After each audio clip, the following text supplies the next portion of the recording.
Good morning to all of our dear viewers and listeners. Today, we have three of the great philosophers who allowed us to talk with them. Dear philosophers, please do introduce yourselves. I'm Angeles Reyes. I'm John Alexis David. I'm Daphne Garcia. And we are the Philosophers. Some of our viewers are curious about philosophy. Could you tell us about the methods of philosophizing? Before we start talking about the methods of philosophizing, we should define first what is philosophizing. Philosophizing is to think or express oneself or philosophical manner. It is a way to reveal the truth. Excuse me, sir, why is there a need to philosophize?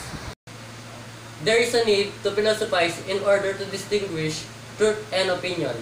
Truth, or what we also call facts, are any propositions or statements which are deserved to be real, while opinion are the judgment that are considered to be subjective.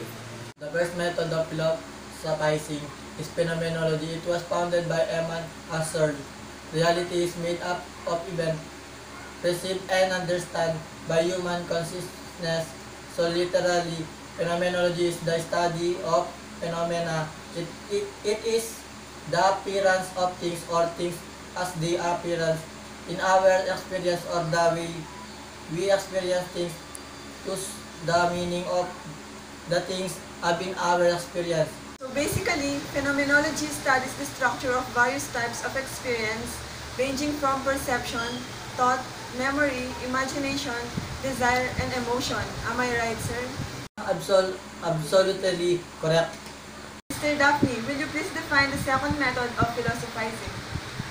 The second method of philosophizing is existentialism. It is concerned with finding self and the meaning of life through free will choice and personal responsibility. Humans are totally free and must take responsibility and also define the meaning of their own lives. Freedom, action, and decision are fundamental. It focuses the individual person, and the ultimate reality is a free choice. The belief is that people are searching to find out who and what they are throughout life as they make choices and based on their experiences. Belief and outlook.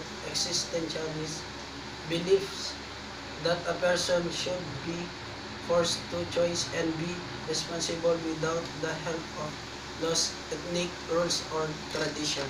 Well explained, sir. Thank you for that. Mr. Ace, how about the third method of philosophizing? The only absolute truth is there is no absolute truth when it comes to postmodernists. Postmodernists do not attempt to refine their thoughts about what's right or wrong. True or false, good or evil, they will believe that there is not such a thing as absolute truth. No one has the authority to define truth or impose upon others his idea of moral right or wrong. They will believe that truth is up to each individual to determine for himself. Postmodernism will remain vague, since those who claim to be postmodernists have varying beliefs and opinions on issues. Okay, Mr. Alexis, will you please define to us the fourth method of philosophizing? The fourth method of philosophizing is analytic tradition. It is said that language cannot describe truth. For analytic philosophers, language cannot be objectively describe truth because language is socially conditioned. Philosophical problems, puzzles, and errors are rooted in language and can be solved or avoided by a sound understanding of language, and can be solved or avoided by a sound understanding of language and careful attention to its workings. Thank you, Mr. Alexis. How about the fifth method of philosophizing, Mr. Daphne? Is it the last one? Not yet, but it is second to the last. I will define the fifth method of philosophizing. Then it is called logic and critical thinking, which are the tools in reasoning. Logic tells us how ought to reason if we want to reason correctly. If the assumptions of the argument are true, the conclusion of the argument must also be true. Logic also studies consistency and logical truths, and properties of logical system such as completeness and soundness, but we should see that these are concepts are also very much related to concept of validity. Critical thinking is distinguishing facts and opinion or personal feelings. It also takes into consideration cultural systems, values and beliefs, and helps us uncover bias and prejudice and be open to new ideas, not necessarily in agreement with previous thought. By the way, they are two basic types of reasoning, the inductive and deductive reasoning.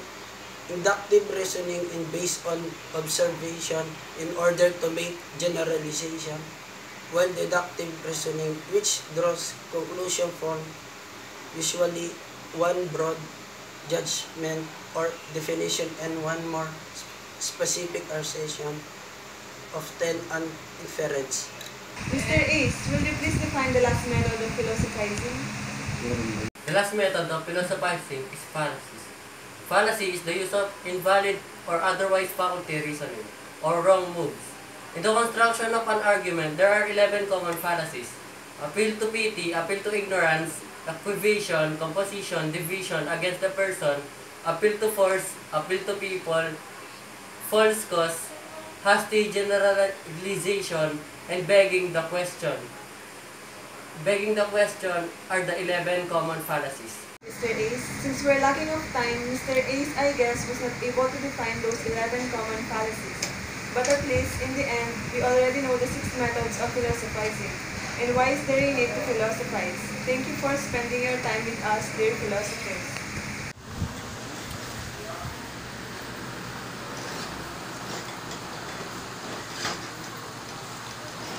So there it is, dear viewers and listeners. Hope you listened well and got what are the philosophers pointing out. Thank you for your time and good day.